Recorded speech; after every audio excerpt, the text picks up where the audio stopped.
This is Ronan, Rocky Mountain Pro Superstar and professional wrestling's only true vampire, and you are listening to RMP Radio, where pro wrestling is elevated.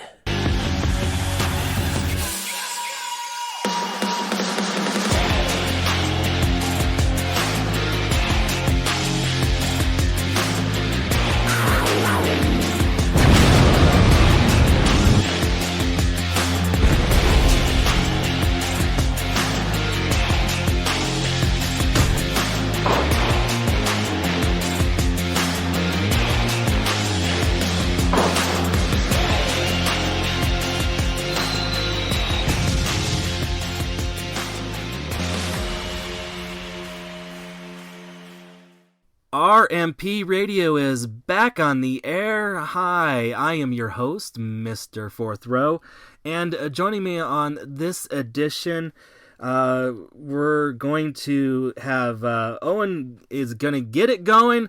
I've got Owen Easton. Owen, how are you doing?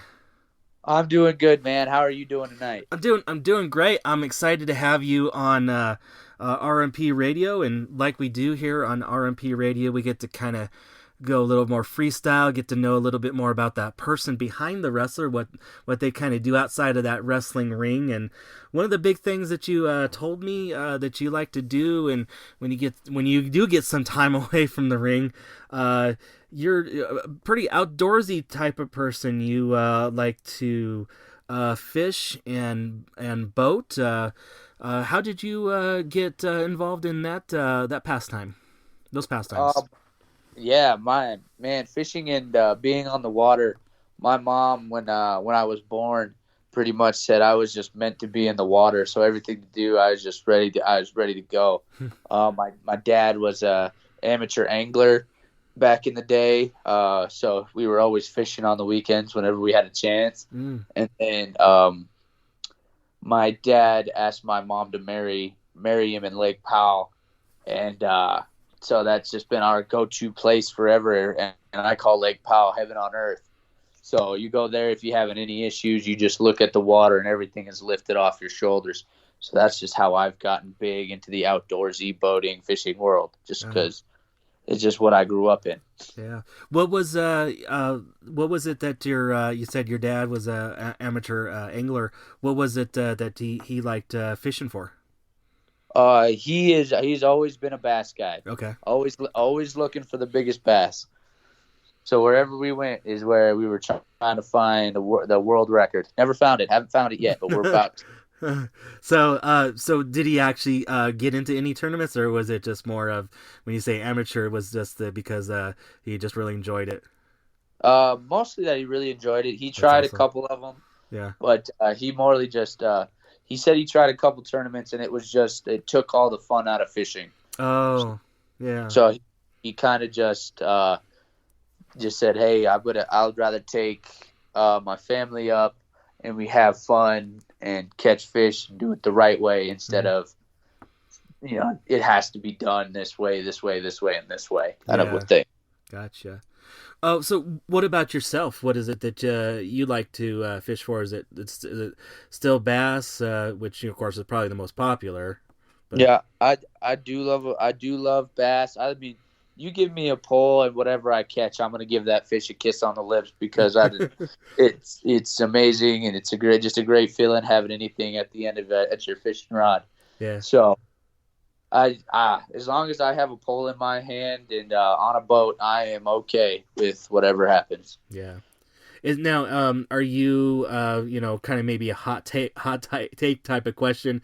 Are you a catch and release, or catch and grill it, or a little bit of both? Maybe 75-25%, or what is it that you're just out for the sport of it? I'm a catch and release. I respect the fish. Okay. I have not been a fish fan in my entire life. Love fishing. Mm-hmm. Don't love it as a food. Me too. Not the biggest fan, and people might get mad at that. But yeah. I always make sure the hook comes out clean, and if something happens with the fish, My dad is an avid fish eater, so we just take it home and he grills it up. Ah, So it never goes to waste. okay. But I'm a catch and release fan, and then my dad is the this is what we're having for dinner guy. Ah, okay. Cool. There was the term I was kind of looking for. I just, like I said, I'm not a fisherman. I tried. My dad tried to instill me, my cousin, and back in the day, but just never really got into it. But maybe I just was too young for doing it. So who knows? But that's awesome. So you said like Lake Powell. Of course, Lake Powell's very popular, and like you said, it's very. I know a lot of people like going there. It's a lot of fun. It can be probably crazy at times though too. It can be. It can be like there was a time there where like it got really. A lot of people just flooded that place, and it just got a little hectic there for about 2 or 3 years. Mm-hmm. But now it's kind of going like people want to go see more of the ocean, or go to California or New York to see the bigger tourist spots. Mm-hmm. But Lake Powell is always going to be just a little piece of heaven that I keep falling back into. Because like when I decide to have kids, that's where I'm going to go for vacation with my kids. Yeah, that's cool. Yeah, kind of. I totally agree with you. I can see it. Kind of the more slower pace. Let's enjoy the time instead of, like you said, the tourist stuff where you're standing in line for hours on end for something that's going to only last you maybe 2 to 5 minutes. Agreed. A jet ski feel like a roller coaster on Lake Powell than more than a stand. Yeah, that's Those cool. big amusement parks. Yeah. You also mentioned boating. Is the boating just mainly for the fishing, or do you actually just like cruising? Just kind of exploring. Taking it easy. Just enjoying the time with the family and friends. What is it that you instill there with your boating escapades? So the boating is all about what we're feeling that day. Me and my family, we're average water sporters, so we wakeboard, we ski, we tube, we hang out, we bring a grill on the pontoon if we want to just be lazy and go find like a beautiful canyon that we're just gonna go hang out in. So when it comes to boating, I'm literally the jack of all trades. We can go cruise at 2 miles an hour down canyon, or we can go blaring across the water at 90 miles an hour. Yeah. Just as long as we're together, and because I family's number one. So if we're all having a blast in the boat, doesn't matter what we're doing as long as we're having a ball. Yeah. Did you say that you guys also do pull people to get into water ski? We do, yes. We pull people to water ski. My brother-in-law is more into that. He's way better than I am. I just go and I like to cruise. He's the one doing the flips and crazy stuff. Any good water skiing stories? Because every once in a while there's one where somebody hit a wake and did a face plant or something like that, or anything happen with your adventures there? Oh man, yeah. Like there was one time, I believe I was 16 years old. We were cruising, and then it was like, all right, we got time for one more run. Who wants to ride the board? Mm-hmm. And I was like, all right, I'll go. Let's go. And we got in there, and we were going, and I was getting a little hot doggy, and I went and I tried to jump the wake and came down, snapped my board in two. Ooh. Face planted, rolled over. I got water shoved up every orifice in my face that you could see. Water. I was spitting lake water for days, man. Oh, crazy! Yeah, it can be fun, exciting, and you never know what can happen sometimes. Agreed. Just like pro wrestling. 100%, man. Just like pro wrestling. Never know what. So Other than that, what you mentioned to me that you like doing is, and of course a lot of wrestlers do too, but yours is kind of really like specific. You like to do gaming, but you like to focus on doing some beta testing. What kind Yes. of got your eye on doing that? Well, I'm kind of an unconventional person. I don't like to follow what everybody's doing, kind of like with the Call of Duties and um, like player on PUBG. I like those games. I play them every now and then with my buddies, but you find me a game that's in beta that everybody is testing and Mm-hmm. nobody truly knows everything about yet. Yeah. That's my jam. That's the fun part of gaming, man. Yeah. Is it do you like one particular genre of gaming? Do you like RPGs? Do you like a little bit of everything? What is it that you like when it comes to the gaming? Oh, I dip my fingers into a little bit of everything, Okay. but what's had me going right now for the little bit of time that, or for every when I get to actually sit down and game, which isn't very often, Yeah. is has been this game. It's on Xbox Game Pass. It's called Grounded. It's in beta. It's a survival game, and you're four kids, kind of like Honey I Shrunk the Kids style. Okay. You have to build and fend off all these spiders and bugs and ants and fish and all this good stuff. So, and you have to build weapons, build shelter. It's a crazy game, and it absolutely gets me rolling every night. Oh wow. Is there anything in particular that you kind of focus on doing the beta testing? Do you like the try to focus on like I want to see how intuitive this is or how fun this is, or are you just trying to take in the whole experience when you're doing the beta testing? I try to take in the whole experience, but one of the main things I like to try and find are like little Easter eggs around. Okay. I try to find the Easter eggs before everybody else does. Okay. That's my goal. But like I said, I don't have a chance. I don't really get much of a chance to sit down and play because I'm always either in the ring or in the gym or Yeah.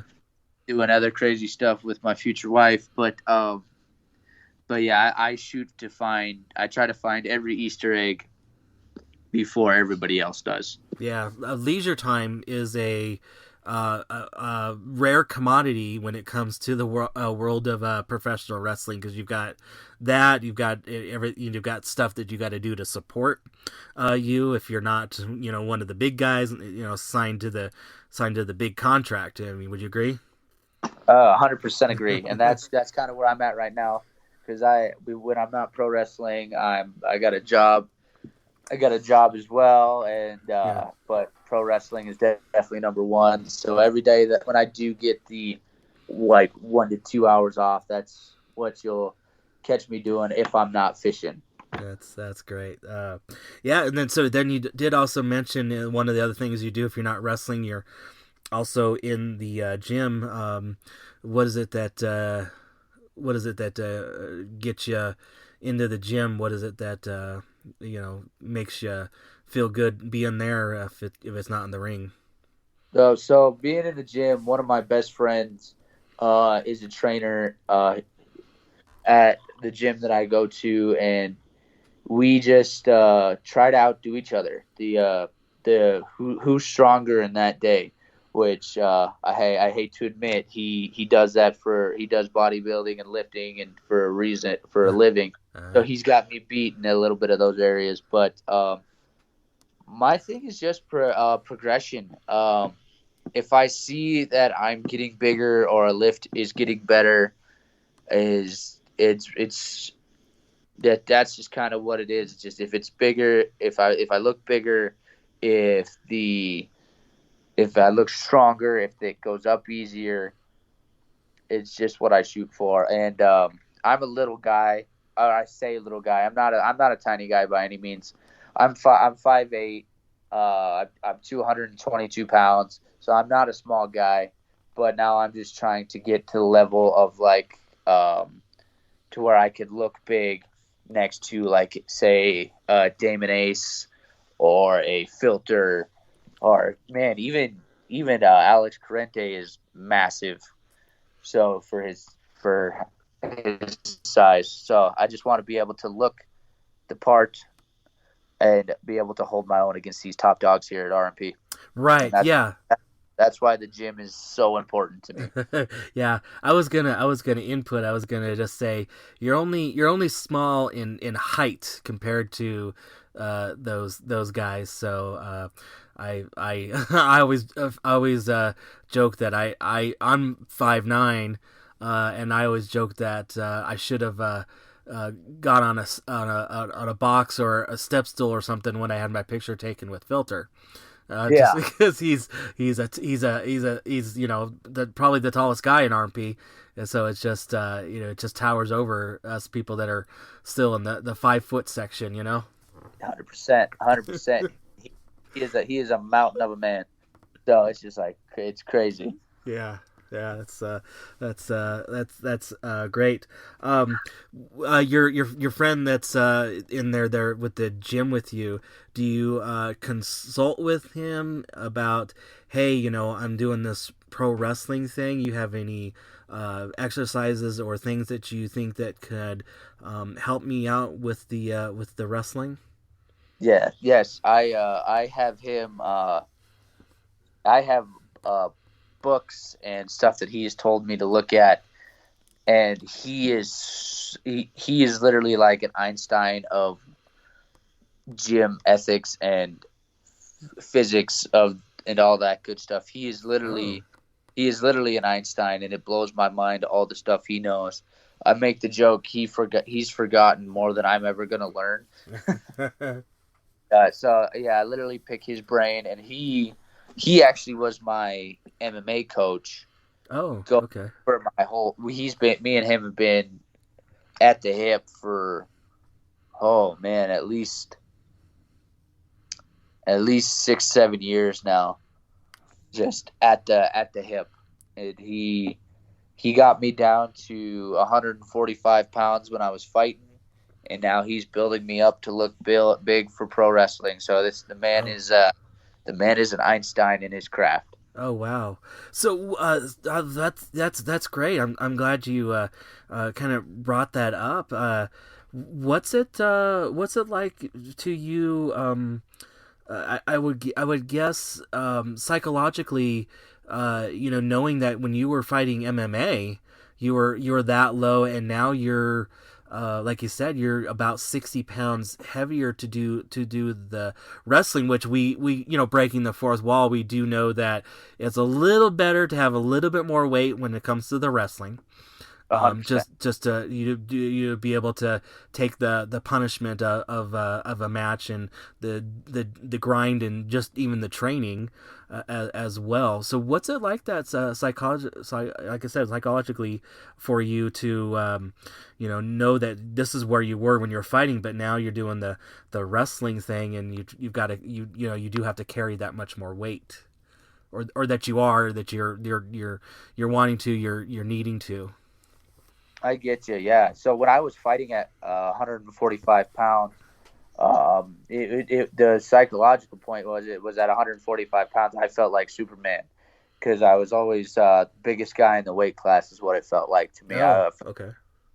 I felt like Superman, and then coming up to the weight that I'm at now, which is at the 222 pounds, I really haven't lost a step. I don't have like a normal Superman's physique, but I feel strong and I feel healthy and I feel fast. I feel like I can keep up with the cruiserweights. I feel like I can match strengths with the heavyweights.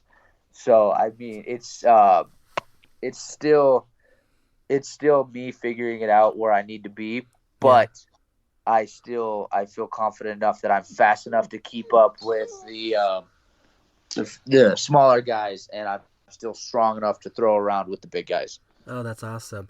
What was it? What was the like either the regimen or the process to to put on that weight? Was it just a plan of doing it over a long period of time or a short period of time, or what was your game plan in doing that? Because of course you want to do it right. You want to do it the correct way.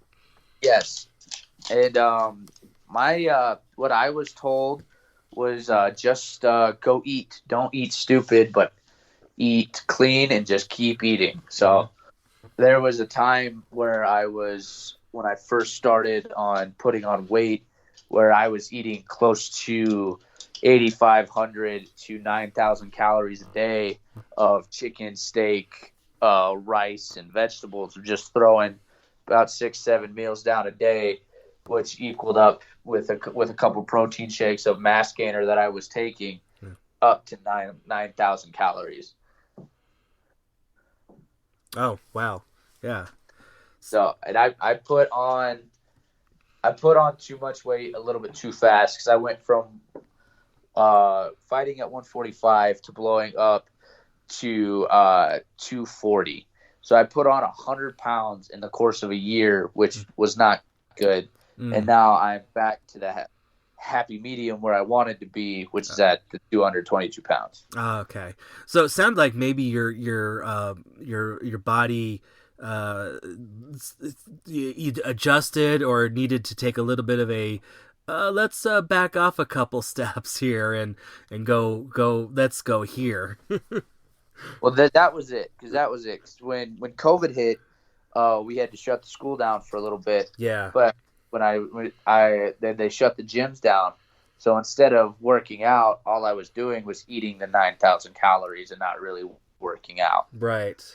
So that's where all that crazy nonsense and thus the weight just started to pack on. And as soon as COVID was over, I was getting back in it. Well, it's not over. That was wrong. Yeah. But when everything opened and we're with this COVID stuff, then that's when I started to get slimmer again, put on the more muscle from working out, and then I could keep eating clean and all that good stuff. Yeah, totally get you. And then, of course, like I said, have the support to get the training in and everything else. So that, which definitely helps to, I think, to get that good balance and kind of figure out, is this the right spot? Am I right where I want to be? Is this gonna work? Is this manageable? Like you've been saying, that you've got little things here and there, other things that you want to do, but at least it's not hindering you in any way. Yes, yeah, no, nothing's hindering me. Actually, I've been super blessed this past year. I know COVID's kind of jacked a couple people and ruined a couple things, but yeah. I have been very blessed this year with everything. So yeah, nothing has hindered me. So I'm super happy with the way this year has gone. That's awesome. That's great. Well, Owen, anything else that maybe the listeners of RMP Radio might find fascinating that you do outside the ring, or hobbies or interests that maybe they've never even heard before, that that maybe either the guys or gals that have been on the show that do? Oh man, I'm pretty much of a plain Jane guy. I got 2 cats, 3 dogs, and just like to be with my little fur babies and wife. So when I'm not here, I'm fishing, or if I'm not fishing, I'm gaming, and if not, I'm with her. That's awesome. So I'm pretty plain Jane and straightforward, man. Yeah, I think we heard one of them wanting to be on the show, so that was pretty awesome. That was my big German Shepherd. Her name was Well. Yeah, loves all the attention. Yeah, the German Shepherds do like a little bit of attention. I had a German Shepherd. Well, she was mainly Black Lab, but she did have some German Shepherd in her, and she was a great dog, very loyal, protective. Of a family unit, but they do like a little bit of attention here and there. So they do, yeah. Because I got the German Shepherd. My wife. I'm just gonna call her my wife because we're getting married soon. Yeah. My wife. She has a pit bull named Brisket, and that is the biggest love bug you are ever gonna meet. Yeah.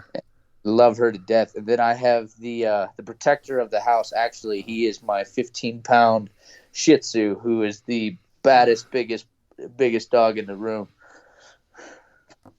Yeah, they they can be, because they're used to be in the organizer. They're used to be in the that's their history. They're used to be in the alpha. They're used to be in the ones on the held up on the pedestal.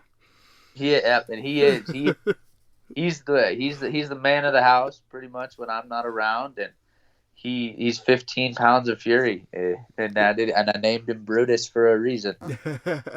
That's awesome.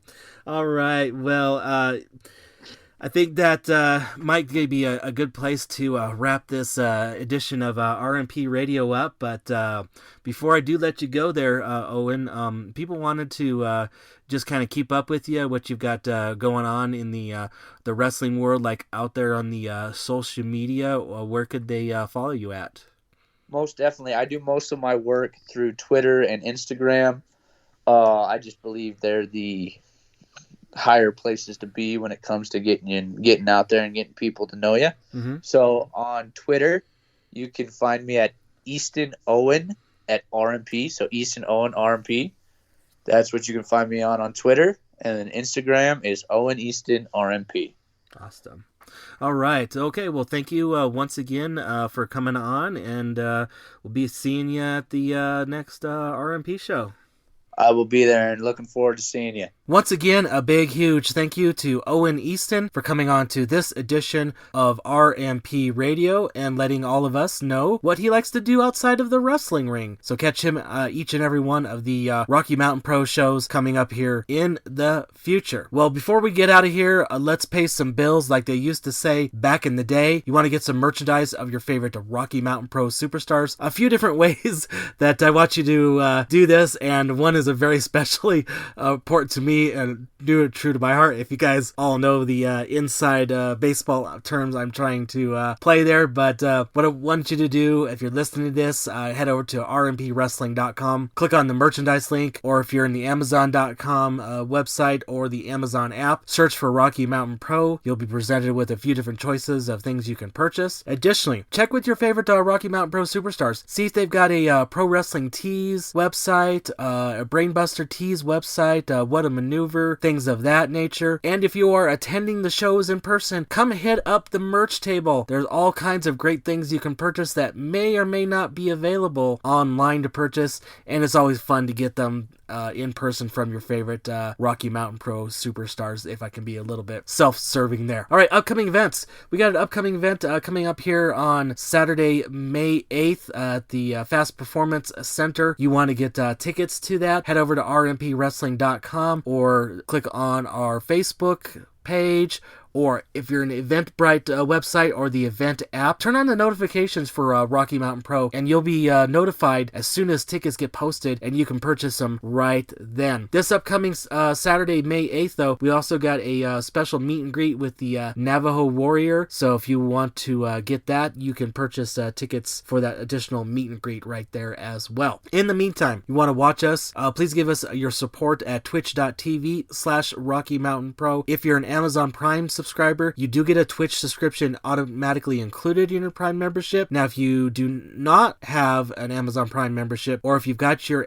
Twitch already tied to another one, it's a nominal fee, like $5.99 a month. And additionally, if you're an iOS subscriber, I believe you can subscribe for 12 months and get 2 of those months for free. Additionally, head over to our youtube.com/Rocky Mountain Pro. You'll get those episodes out there as soon as they get released each and every Thursday, as well on the Fight TV app or the Fight TV website app for your phone, your Roku, other devices. Follow us. Everything does stem from the website at rmpwrestling.com. Also, additionally, follow us on the Facebook, the Twitter, the Instagram. 2 accounts I want you to follow. I want you first to follow the Rocky MTN Pro. I'll phonetically once again spell that for you. That is the Rocky Mike Tango November Pro. And also follow RMP on Twitch. very good, important reasons to follow both of those. Each one is uniquely different, and you'll get your full Rocky Mountain Pro experience right there. Well, I want to thank you all for listening to this edition of RMP Radio, where pro wrestling is elevated.